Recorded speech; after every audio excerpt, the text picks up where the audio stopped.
स्वास्थ्य चर्चा के आज के अंक में आप सभी दर्शकों का स्वागत है। नमस्कार, जोहार। कहिए, कैसे हैं आप सब? आप सब बिल्कुल स्वस्थ होंगे, इसी आशा और विश्वास के साथ हम शुरू करते हैं आज का अपना कार्यक्रम, जहां हम चर्चा करने वाले हैं डेंगू एवं मलेरिया का आयुर्वेद में इलाज। इस संबंध में जानकारी देने के लिए आज हमने अपने स्टूडियो में आमंत्रित किया है आयुर्वेदाचार्य वेंकटेश कात्यायन को। डॉक्टर कात्यायन, आपका हमारे कार्यक्रम में स्वागत है। बहुत बहुत धन्यवाद और दर्शकों को भी मेरा जोहार है। बरसात का मौसम हम सबके लिए वरदान होता है, जहाँ सूखी प्यासी धरती को जल मिलता है। ये पानी जो होता है, ये जल जो होता है, वो सालों भर हमारे काम आता है। लेकिन अगर कहीं कहीं कहें कि इन जल जमाव जो बढ़ जाता है और हाँ, जो मच्छर पनपते हैं वो हमारे लिए अभिशाप बन जाते हैं। तो उनमें से जो मुख्य दो बीमारियां फैलती हैं वो मुख्य बीमारियां हैं डेंगू और मलेरिया। तो हम आज अपने कार्यक्रम में डेंगू और मलेरिया के बारे में जानकारी प्राप्त कर रहे हैं। तो सबसे पहले आपसे जानना चाहेंगे कि डेंगू की बीमारी कैसे फैलती है। सबसे पहले मैं बता दूं कि जो बरसात का मौसम होता है ये बीमारी का मौसम भी होता है जी। इस समय ही सबसे अधिक बीमारी जो है फैलता है, लोग इसमें संक्रमित होते हैं। टाइफाइड हो, वायरल बीमारी हो, चिकनगुनिया हो, मलेरिया हो, जॉन्डिस हो, क्योंकि इस समय वातावरण में जो है ऊष्मा तो होती ही है, साथ में जल में अम्लीयता भी बढ़ जाती जी है जी। जिसके कारण वायरल, बैक्टीरियल, कीटाणु, विषाणु, जीवाणु ये तीनों पनपते हैं। डेंगू की जहाँ तक बात है तो अभी तेज़ी से सभी राज्यों में देखा जा रहा है, बिहार हो, झारखंड हो, नियरेस्ट उड़ीसा हो, सभी जगह में डेंगू का प्रकोप बहुत तेज़ी से फैल रहा है। इसका मुख्यतः कारण है कि जो आसपास जो शहरी एरिया में ज़्यादा हो रहा है, ग्रामीण एरिया में कम हो रहा है। उसका मुख्य कारण है कहीं पर पानी जमा हो और उसमें गंदगी ज़्यादा हो तो उसमें मच्छर के जो है लार्वे, अंडे पनपते हैं तेज़ी से। तो उस खास चीज़ पर हमें ध्यान रखना है कि हम उस साफ सफाई पे ध्यान रखें। जो आपका कूलर है उसमें पानी जमा होने से बचाएं, एसी की सफाई करते रहें, गमले में पानी उतना ही डालें जितनी ज़रूरत है और कोशिश करें गमले को घर के बाहर नहीं, बाहर में रखें। उसमें सफाई की बहुत विशेष ध्यान रखने की ज़रूरत है। जी जी। हम जानते हैं कि डेंगू का जो लार्वा है वो साफ पानी में पनपता है जी। और ये जो है अगर घर में एक व्यक्ति से संक्रमित होता है तो क्या दूसरे व्यक्ति को भी इसका संक्रमण हो सकता है? जी बिल्कुल हो सकता है। मलेरिया और डेंगू जो है, जैसे क्या है, एक आदमी जिसको काटा वो मलेरिया से पीड़ित हो गया, डेंगू से पीड़ित हो गया, फिर उसको काटा हुआ मच्छर फिर दूसरे को काटता है तो उससे भी संक्रमण बढ़ जाता है। अब ये डिपेंड करता है कि वो उसका जो है शरीर का जो सिस्टम है उसको कितना उससे लड़ पाता है, कितना उसका एंटीबॉडी उसमें बना पाता है उससे लड़ने के लिए। तो मलेरिया जो है काफ़ी समय पहले देखा जाए, जैसे झारखंड में है, सिमडेगा वगैरह के खास एरिया में काफ़ी आक्रामक, हर घर में 2 या 3 बीमारी इससे लोग पीड़ित रहते थे। तो मलेरिया का मतलब है माल एरिया, मतलब जहाँ गंदगी हो, जहाँ बैड एटमॉस्फेयर का ज़्यादा कंटेमिनेशन हो, तो उस एरिया में ये पनपते हैं उस समय। और आज भी जैसे वाइवेक्स है उसका टाइप है, ओवैल है, फैल्सीपेरम है। फैल्सीपेरम तो इतना घातक हो जाता है कि कभी कभी वो ब्रेन फीवर के रूप में बहुत तेज़ी से फैल जाता है फिर, और रोगी की डेथ भी हो जाती है। तो इसमें काफ़ी सावधानी रखने की ज़रूरत है कि इसमें बचाव उपचार है, क्योंकि ये डिजीज़ का कोई ख़ास मेडिसिन नहीं है। जी जी। जैसा बरसात का मौसम आपने कहा कि बीमारियों का मौसम होता है और जो कई बीमारियों का नाम आपने लिया उनमें अमूमन देखा जाता है कि एक ही तरह के लक्षण नज़र आने लगते हैं, जैसे डेंगू है, मलेरिया है, चिकनगुनिया है, टाइफाइड है। इसमें जो है वो बुखार आता है। लेकिन हम कैसे पहचानें कि ये बीमारी डेंगू है और ये बुखार जो है वो मलेरिया है? इसकी पहचान के लिए हमें किन किन लक्षणों पर ध्यान देना होगा और कौन कौन सा टेस्ट करवाना होगा? बिल्कुल, मलेरिया और डेंगू मैं दोनों को डिफ्रेंशिएट कर देता हूँ। मलेरिया में भी फीवर आएगा, हाथ पैर में दर्द होगा, डेंगू में भी ये लक्षण होंगे। डेंगू के खास लक्षण क्या है? हाई फीवर, 104 105 फीवर तक चले जाएंगे। रोगी को बहुत ज़्यादा शरीर में बॉडी एक होगा। आयुर्वेद इसको बोलता है दंडक ज्वर, जी। मतलब शरीर पे लाठी मारने से जो दर्द होता है, जो पीड़ा होती है, वह पीड़ा डेंगू में होगी। प्लेटलेट्स काउंट इनका बढ़ जाएगा। मलेरिया में क्या होगा कि आरबीसी पे इसका वायरस कांटेक्ट करता है, अटैक करता है, और डेंगू का डब्ल्यूबीसी पे करता है, वाइट ब्लड कॉर्पस्कल्स पे। तो उसके कारण क्या हुआ, प्लेटलेट्स को बाइंडिंग करने लगता है। तो डेंगू का सबसे मुख्य लक्षण है कि प्लेटलेट्स काउंट घटने लगता है। जी। लीवर बढ़ता है, उल्टी की समस्या बहुत हो सकती है, ब्लीडिंग हो सकता है, शरीर में चकते हो सकते हैं, कहीं कहीं पे बहुत लंबे टाइम में स्प्लीन की बढ़ने की भी समस्या हो जाती है, और काफ़ी तेज़ फीवर रहेगा, काफ़ी बॉडी एक रहेगा। मलेरिया में भी ये लक्षण रहेंगे, लेकिन वो माइल्ड रहेंगे। रोगी को संभलने का, समझने का टाइम रहता है, उसमें काफ़ी दिनों तक है कि बहुत सारे तो उसके जो मलेरिया के लीवर में 10-12 साल तक रह जाते हैं। जी। जी, जी। और रोगी को पता भी नहीं चलता है, हल्का माइल्ड फीवर, और बॉडी का जो इम्यूनिटी होता है उससे काफ़ी हद तक लड़ते रहता है। लेकिन डेंगू आपको उतना टाइम नहीं देता है। यदि रोगी का इम्यूनिटी बढ़िया ना हो, बहुत सारे यदि बीमारी से पीड़ित हो, तो उनको आक्रामकता बढ़ जाएगी उस बीमारी की। जी। जी। जी, तो इसके लिए कौन सा टेस्ट करवाना चाहिए? अब दोनों का अलग अलग टेस्ट करा जी। सकते हैं। जैसे मलेरिया में है कि हम आप स्लाइड टेस्ट करा लिए, ऑप्टिमल किट से हम देख सकते हैं तुरंत की, लेकिन उसके लिए भी बारीकी से देखना पड़ता है जी। जी। कि उसका हम लैब में चेक कर लिए। और इसमें क्या है कि डेंगू में है कि हम आईजीएम, आईजीजी ये टेस्ट करा लिए, प्लेटलेट्स काउंट सीबीसी करके देख लिए, तो इससे हमको पता चल जाता है कि इनको डेंगू है कि नहीं। प्लेटलेट्स काउंट इनका कितना है, उसको ये मतलब रेगुलर उसका मॉनिटर करना पड़ता है। जी। जी, जी। जी। जी। तो अब हम इनके खान पान के बारे में बात करना चाहेंगे। अगर कोई मरीज डेंगू से ग्रसित है तो उनको क्या खान पान में कोई सावधानी बरतनी चाहिए? बिल्कुल। चरक संहिता में चरक जी ने ये बोला है कि आहार ही औषधि है। जो जी। डाइट है वो आपका मेडिसिन है। रोगी यदि पथ्य का पालन करे, रोगी का पथ्य होता है उसका आहार, उसका विहार, जी। जो उस मौसम में उसका आहार लेना चाहिए, जो विहार रहना चाहिए, उसको पालन करना सबसे अधिक ज़रूरी है।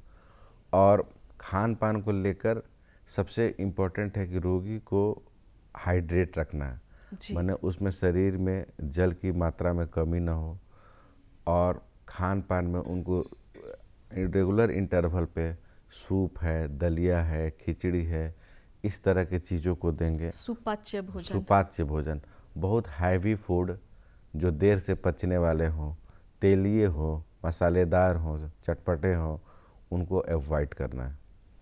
और जैसे फ्रूट्स में मैं बता देता हूँ, जी। जैसे इस समय में प्लेटलेट्स काउंट जो घटता है, तो प्लेटलेट्स किस किस चीज़ से बढ़ सकता है? जी। पपीता का लीफ है, जी। उसको आप काढ़ा बना के पिला सकते हैं। अंजीर है, कीवी एक फल आता है, जी। जी। वो भी काफ़ी प्लेटलेट्स बढ़ाने में फ़ायदा करता है। मेथी का चूर्ण है, उसको आप दे सकते हैं। धनिया का पाउडर दे सकते हैं। गिलोय को आप अच्छे मतलब उसका क्वाथ उबाल कर। बनाकर, जी। ऐसा नहीं कि आप रूट लेकर बरसात के समय में यूज़ करें, क्योंकि कभी कभी पॉइजनस भी हो जाता है। जी हाँ। तो बाज़ार में जो उसके उपलब्ध है, स्टिक ब्रांच। जो आपको फिल्टर्ड किए हुए मेडिसिन है, उनको आप यूज़ कर सकते हैं, टैबलेट के फॉर्म में यूज़ कर सकते हैं। और आप अनानास का जूस दे सकते हैं, अनार का जूस दे सकते हैं, हल्दी पाउडर दे सकते हैं उनको दूध के साथ, कि हल्दी जो है इम्यूनिटी को बहुत तेज़ी से बढ़ाता है। और गिलोय का काम है स्तंभन करना, मतलब जो बीमारी है जहाँ है उसको उस वहीं पर स्टॉप करने की कोशिश करता है कि यहीं से रुके, उसका जो आक्रामकता है, एग्रेशंस है, उसको रोकता है वो। तो गिलोय बहुत बढ़िया इसमें रिजल्ट है। आपको तुलसी का बहुत अच्छा रिजल्ट है। तुलसी का लीफ गुड़ और मरीच के साथ सुबह में दें उनको, और नीम का भी यूज़ करवाना है इसमें। जी, नीम के पत्ते का रस भी दिया जाए तो काफ़ी तेज़ी से इम्प्रूवमेंट होगा। प्लेटलेट काउंट काफ़ी हद तक आपके कंट्रोल में होगा, और काफ़ी मतलब कम होने पर फिर हम प्लेटलेट्स चढ़ाने की सुविधा भी मरीज को दे सकते हैं। बहुत वेट नहीं करने की ज़रूरत है। जी। जी। जी, ऐसा देखा जाता है कि आयुर्वेद में जिन चीज़ों का आपने जिक्र किया, जो बहुत सारी चीज़ें जो हैं हमारे बाग बगीचे में उपलब्ध है, कुछ चीज़ें हमारे किचन में उपलब्ध है। उन सारी चीज़ों का प्रयोग करके ही हम आयुर्वेद में इलाज करने की कोशिश करते हैं, और इसके अलावा जो ऊपर से ज़रूरत पड़ती है वो बाज़ार से हम लोग ख़रीद लेते हैं। तो आयुर्वेद की जब हम बात करते हैं बीमारी के इलाज में, तो खान पान में जो जिन बातों का आपने जिक्र किया कि तुलसी के पत्ते का, धनिया के चूर्ण का, इन सारी हल्दी पाउडर का, इन सारी बातों का, तो क्या क्रम होना चाहिए कि किससे हम अपना जो सुबह का समय है वो किससे शुरू करें? क्या कोई भी दवा, जैसा आपने बोला कि गिलोय का क्वाथ जो है वो कभी भी ले सकते हैं, हल्दी का चूर्ण कभी भी ले सकते हैं, या उसका भी कोई सिलसिला होता है? सबसे पहले तो मैं ये बता दूं कि जो दवा होता है उसका अनुक्रम जो है बारी बारी से आप दे सकते हैं, बहुत एक साथ मिक्स करके देने की ज़रूरत नहीं है। जी क्योंकि आप एक साथ मिक्स करके देते हैं तो दवा ही एक दूसरे के गुण को कम भी कर देता है, जी। उसके प्रभाव को कम भी कर देता है। और कई बार जो है उल्टी भी हो हाँ, उल्टी जाती होने है। की जी समस्या जी हो। तो हम दवा का यूज़ जो है ना रोगी के अनुकूल करना चाहिए, जी उसमें फोर्स नहीं होना चाहिए कि आप ज़बरदस्ती उसको आप करेले का जूस पिला सकते हैं। इसमें करेले का जूस का भी काफ़ी फ़ायदा है। जी लोगों को ये भ्रम हो जाता है कि हम केवल नीम का काढ़ा पिएंगे, केवल करेला का जूस पिएंगे तो मेरा शुगर कंट्रोल हो जाएगा, प्लेटलेट्स में भी फ़ायदा होगा। लेकिन आयुर्वेद की चिकित्सा रस पर टिकी हुई है। जी जी आयुर्वेद की चिकित्सा का रस प्रधान है, मतलब आप लगातार तिक्त रस की मतलब आप प्रयोग कर मिलाते हैं तो फिर आपका पित्त जो है वो विकृत हो जाता है।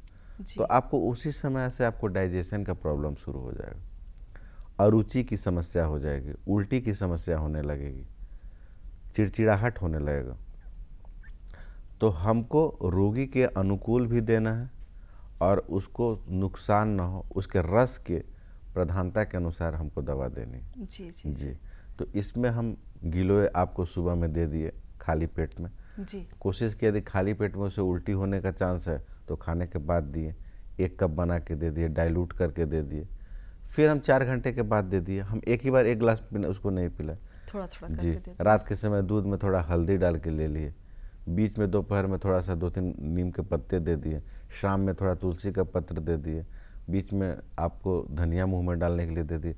मतलब इंटरवल के हिसाब से देने की ज़रूरत जी है। जी लगातार उसको प्रेशर में नहीं रखना कि तुम बीमार हो, तुम ये खाओ वो खाओ ये खाओ।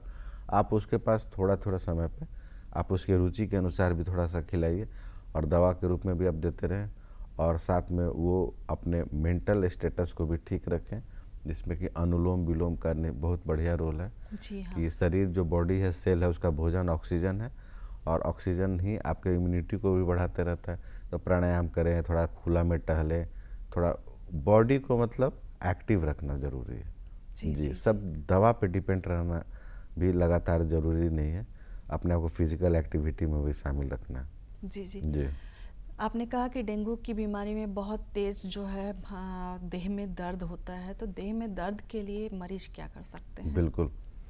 डेंगू की जो समस्या है, जो दंडक ज्वर आयुर्वेद में बोलते हैं, इसमें असहनीय पीड़ा होती है जी और यह पीड़ा साप्ताहिक नहीं होती है।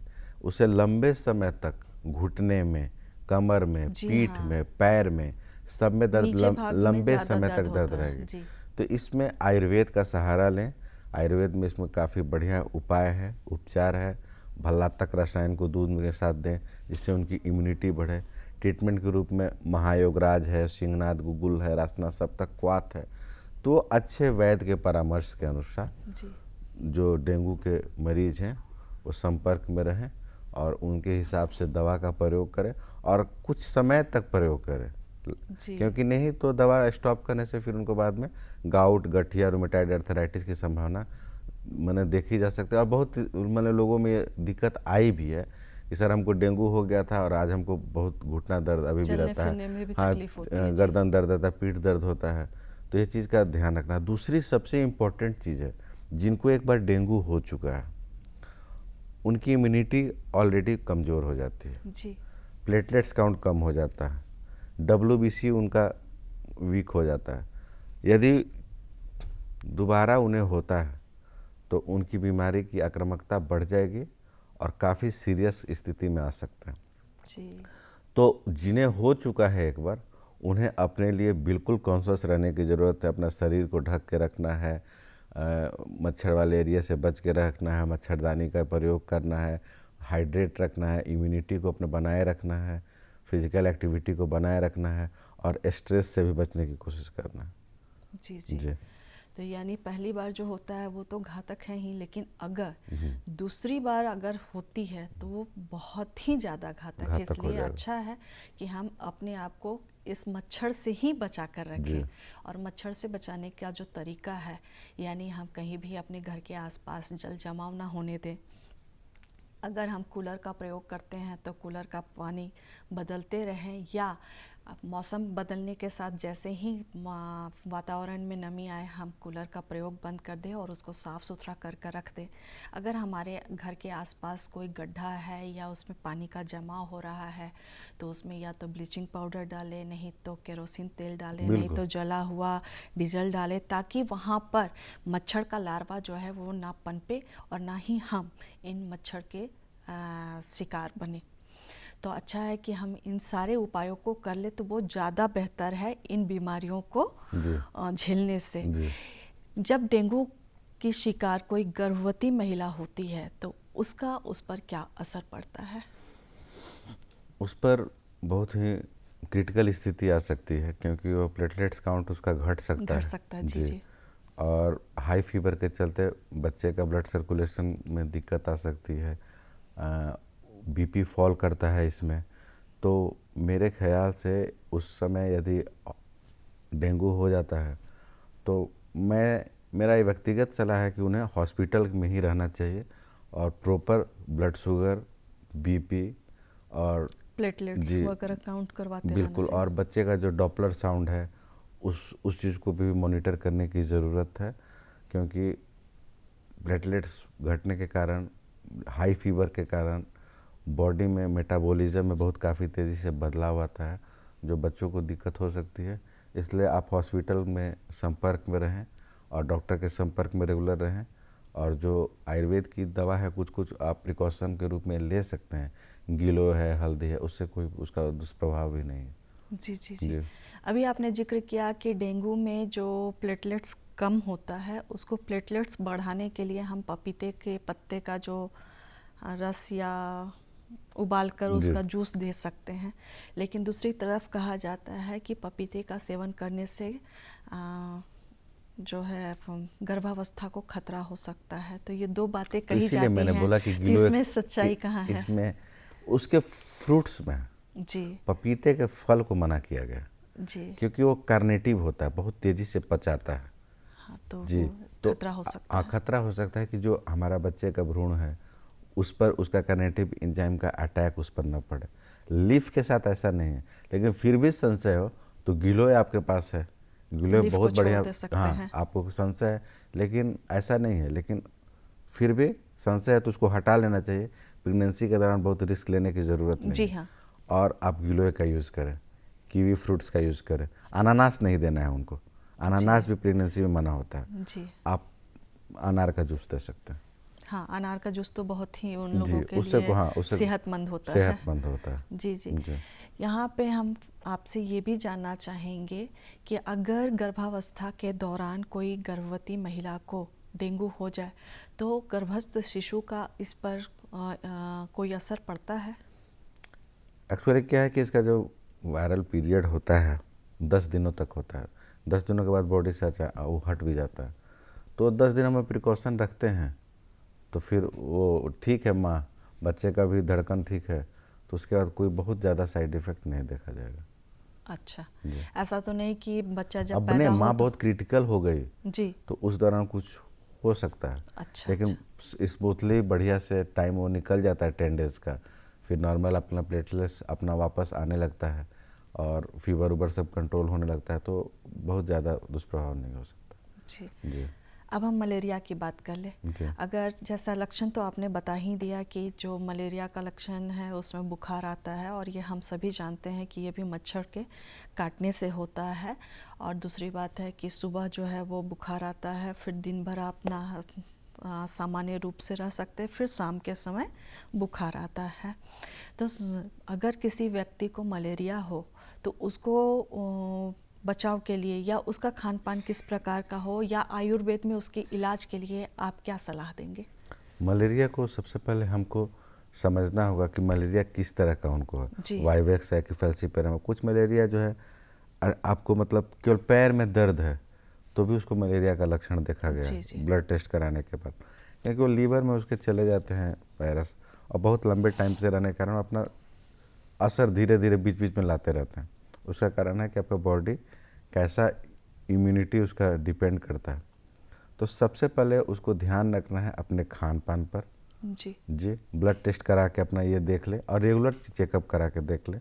और फिर आयुर्वेद में बहुत अच्छी दवा है, महासुदर्शन चूर्ण है, काल मेघ है, ये सब चीज़ का कुछ कुछ समय पे अंतराल पर यूज़ करते हैं। महासुदर्शन घनवटी है, ज्वरनाशक वटी है, इन सब दवाओं को यूज़ करने से काफ़ी मतलब मिरेकल रिजल्ट है।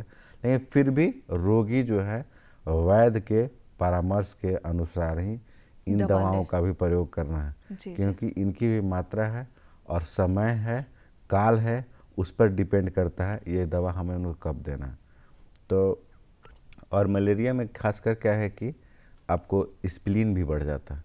अच्छा। स्प्लीन ब्लड बैंक है तो उससे हीमोग्लोबिन भी घट सकता है, लीवर बढ़ जाता है, तो हमें स्प्लीन ठीक रखने के लिए भी दवा देनी चाहिए, लीवर को ठीक रखने के लिए भी दवा देनी चाहिए, और बार बार जो फीवर है उसको ठीक रखने की दवा देनी चाहिए। और खान पान जहाँ तक की बात है तो इनको रेगुलर अपने खान पान में फ्रूट्स, सलाद, हरी सब्जी, इन सब चीज़ों का प्रयोग करना है, और अपने बॉडी को एक्सरसाइज में निश्चित उसको शामिल रखना है, तो काफ़ी हद तक बच सकते हैं। और रेगुलर मलेरिया का टेस्ट वगैरह कराते रहना चाहिए। जी, जी, जी, जी। जैसा कि अभी आपने डेंगू के इलाज के क्रम में बताया कि हल्दी का चूर्ण है, धनिया पाउडर है या क्वाथ है, तो क्या हम इन सारी चीज़ों का प्रयोग मलेरिया की बीमारी में भी कर सकते हैं? बिल्कुल कर सकते हैं, लेकिन मलेरिया में बहुत ज़्यादा प्लेटलेट्स काउंट डिपेंड नहीं करता है, बहुत जी। ऐसा नहीं है कि उसमें बहुत कम हो जाता है, डेंगू में हो जाता है। और फिर भी ये सब चीज़ यूज़ करते हैं तो उनका इम्यूनिटी अच्छा रहेगा और बढ़िया रहेगा, कोई उससे दिक्कत नहीं। जी। इन सारी चीज़ों का प्रयोग करते वक्त क्या हम मरीज की स्थिति का भी ध्यान रखते हैं कि वो मरीज हृदय रोगी है, मधुमेह का है या गर्भवती है? बिल्कुल। अब गर्भवती है तो हम कोशिश करेंगे कि पपीता का फ्रूट्स नहीं यूज़ नहीं कराएं, दिया जाए। आपको ये अनानास यूज़ नहीं कराएं, कटहल का यूज़ नहीं कराएं, कच्चे केला का यूज़ नहीं कराएं। और शुगर के मरीज है तो हम बहुत ज़्यादा सिट्रस फ्रूट, जूसी फ्रूट्स, मतलब जिसमें फ्रुक्टोज ज़्यादा हो, फ्रुक्टोज फ्रूट शुगर को बोलते जी, हैं, जी। तो फ्रूट शुगर वाले तो फिर शुगर बढ़ सकते हैं। कोलेस्ट्रॉल वाले मरीज को मतलब हाईली मतलब जो जिसमें सोडियम पोटासियम का मात्रा ज़्यादा हो, उस तरह की चीज़ों को भी अवॉइड करना होगा, और उनको तेल मसाले वाला चीज़ को जी, जी। अवॉइड करना है। बाकी उनके जो खासकर जो भी बीमारी है, बीपी है, शुगर है, उसके हिसाब से भी दवा, उसका पथ्य, उसको पालन करना होगा। जी। जी। हम आज बात कर रहे हैं आयुर्वेद की, और आयुर्वेद में हम जानते हैं कि हम तरह तरह के जो जड़ी बूटियां हैं उनसे इलाज करते हैं। तो आयुर्वेद में 6 रस बोले जाते हैं। अगर हम उन 6 रसों के बारे में जान लें तो हमारे दर्शक जो देख रहे हैं ये कार्यक्रम, वो भी लाभान्वित होंगे। जी, मधुर, अम्ल, लवण, कटु, तिक्त, कषाय रस जो है, जी। इसी पे शरीर का पूरा पूरा निर्भर जो करता है। वात पित्त कफ जो है, सत रज तम है, यही इस पे निर्भर करता है। जो हम दवा देते हैं, जैसे अब शुगर है तो शुगर का जो ट्रीटमेंट है आयुर्वेद, कषाय रस की प्रधानता वाली औषधि को हम देते हैं। कफ प्रधान है तो हम उसको कटु तिक्त, कसाया रस, अगर हम कसाया रस बोल रहे हैं तो इसका क्या अर्थ मेथी दाना हुआ? हम मेथी दाना भी हो सकता है, फिर? हाँ, जिसमें कषाय रस की प्रधानता। जी। जी। और जैसे केला थी, ये करेला है तो उसमें कटु तिक्त रस की प्रधानता है, लेकिन जी। ट्रीटमेंट इसका कषाय रस। चिरैता भी हम शामिल हाँ, कर तो सकते हैं। वो कटु रस की प्रधानता है, जी। तिक्त रस की प्रधानता है। तो आप उसको शुगर में यूज करते हैं, लाभ होगा, लेकिन लंबे टाइम पे लाभ नहीं हो सकता है, इसलिए कि उसकी रसाय जो चिकित्सा है वो कषाय रस की प्रधानता है। अब कफ है तो उसमें हम कटु तिक्त की प्रधानता करते हैं। कोलेस्ट्रॉल है तो उसमें ये कटु का ये करते हैं। तो सबका जो है रस पे उस पर निर्भर करता है। जी तो हम हाँ। बीमारी के हिसाब से तय करते हैं कि हम उसको किस रस की प्रधानता वाली औषधि, उसका गुण, उसका विपाक, उसका प्रभाव, उसका वीर्य, उसका क्या है, उस पर हम लोग डिपेंड करते हैं। जो दवा इसके किस किस ऑर्गन पे उसका प्रभाव क्या है, तो उस बीमारी से यदि वो पीड़ित है तो उससे भी हमको बचाते हुए उस औषधि को यूज़ करना होता है। जी जी जी। जी। और इन 6 रसों का प्रयोग तो हम नित्य प्रतिदिन हाँ, करते ही करते रहते ही हैं, हैं। जी लेकिन हमें ज्ञान नहीं है कि हाँ ये कौन रस किससे जुड़ा हुआ है। जी सामान्य रूप से हम इन बीमारियों से बचने के लिए एक ही तरीका जानते हैं, वो है रोग प्रतिरोधक क्षमता का विकास। तो हम अपने शरीर में रोग प्रतिरोधक क्षमता का विकास किस प्रकार करें? सबसे पहले जो हम अपने शरीर में प्रतिरोध क्षमता अपने लाइफ स्टाइल से ठीक कर सकते हैं, जी अपने बायोलॉजिकल क्लॉक को मेंटेन करते हुए ठीक कर सकते हैं। अब जैसे आज के जो नया पीढ़ी है वो काफ़ी देर से उठते हैं, जी हाँ। तो वहीं से इम्यूनिटी उनकी गड़बड़ शुरू हो जाती है। उनको सूर्योदय से पहले उठना है। सूर्योदय से पहले जो उठते हैं उस जो विटामिन डी जो है सबसे अधिक उस समय हमको मिल जाएगा शरीर से। अब उगते हुए सूरज से। जी, उस समय 10 मिनट 15 मिनट ही बैठ गए तो उससे हमको विटामिन डी शरीर में मिल गया, ठंडी हवा मिल गई, खुली हुई हवा मिल, उस समय एटमॉस्फेयर का वातावरण काफ़ी शुद्ध होता है, तो आपको शुद्ध ऑक्सीजन मिल गया, उससे आपको इम्यूनिटी मिल गई। और लगातार जो है आप जो परिश्रम करते हैं उस समय आप मेडिटेशन करते हैं तो काफ़ी थकान उससे आपको मिट सकता है। विटामिन डी जो हमारे शरीर में सबसे इम्पोर्टेंट है इम्यूनिटी के लिए, तो सूर्य सनलाइट से मिल जाता है। तो हमको अपना रेगुलर सुबह का रूटीन ठीक रखना है। अपना खाने का भोजन, नाश्ते का भोजन, वो हमको टाइम से लेना है। रेगुलर एक्सरसाइज करना है। जो आयुर्वेद की जो कुछ कुछ औषधियाँ हैं, अश्वगंधा है, शतावर है, गिलोय है, तुलसी है, नीम है, मेथी है, सौंफ है, सौंठ है, तो इस तरह की चीज़ों का भी हम लगातार यूज़ करते रहें तो बीमारी नहीं होगी। आपने जिक्र किया सौंफ और सौंठ का, जी। तो हम जानना चाहेंगे कि इनका प्रयोग हम अपने खाने में किस प्रकार से कर सकते हैं? सौंफ जो है दीपन और पाचन करता है। आप कभी भी रेस्टोरेंट में खाना खाने जाते हैं तो देखते हैं उसके कि वो बाद तो सौंफ दिया ही परसा जाता जाता है। है। जी हाँ। वो आयुर्वेदिक है चीज़ है, वो आयुर्वेद का परामर्श भी है कि भोजन के बाद आप सौंफ का प्रयोग करें। दीपन और पाचन आपके भोजन को पचाएगा भी, आपके भूख को भी बढ़ाएगा भी। सौंठ भी जो है बहुत अच्छा अग्नि प्रदीपक है और कफ को बनने से रोकता है, अतिरिक्त कफ को बनने से रोकता है, जिससे आपकी खांसी, सर्दी, जो वायरल जो भी किसी तरह का इन्फेक्शन होता है उससे बचाता है। जी जी जी। जी डॉक्टर कात्यायन, आप हमारे बीच में आए और डेंगू मलेरिया से संबंधित आयुर्वेदिक इलाज के बारे में हमारे दर्शकों को जानकारी दी, इसके लिए आपका धन्यवाद। और हम अपने दर्शकों से लेते हैं विदा। जोहार।